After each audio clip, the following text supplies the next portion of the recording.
Third type of wind we're going to talk about involves friction. So we've mainly talked about upper level winds. The diagram for geostrophic winds can be seen here.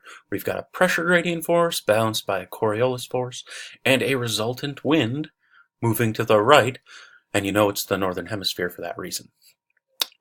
But when we move down to the surface, we can see that you add friction because now the surface is pulling on wind, trying to slow it down.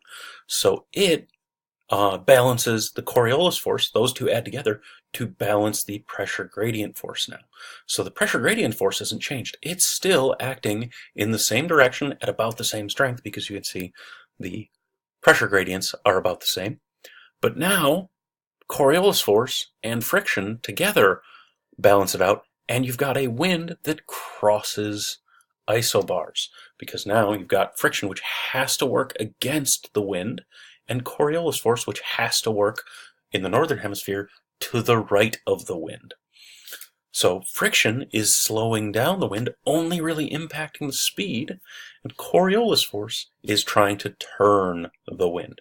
And because it's being slowed down by friction, can't turn it fully into parallel with the isobars. So now you've got a wind moving across isobars towards low pressure. So yeah, and if you want, you can check Blackboard for, if these links don't work for you, you can check Blackboard for updated links that will work.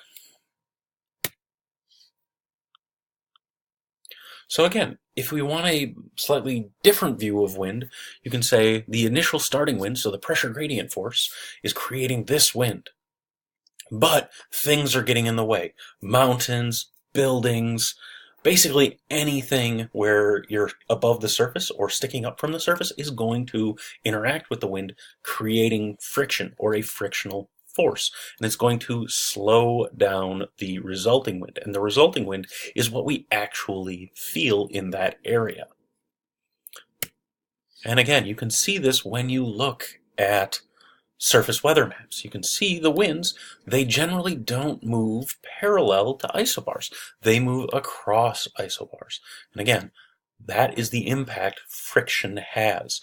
Because when you look at upper level wind maps, generally the winds stay within the isobars.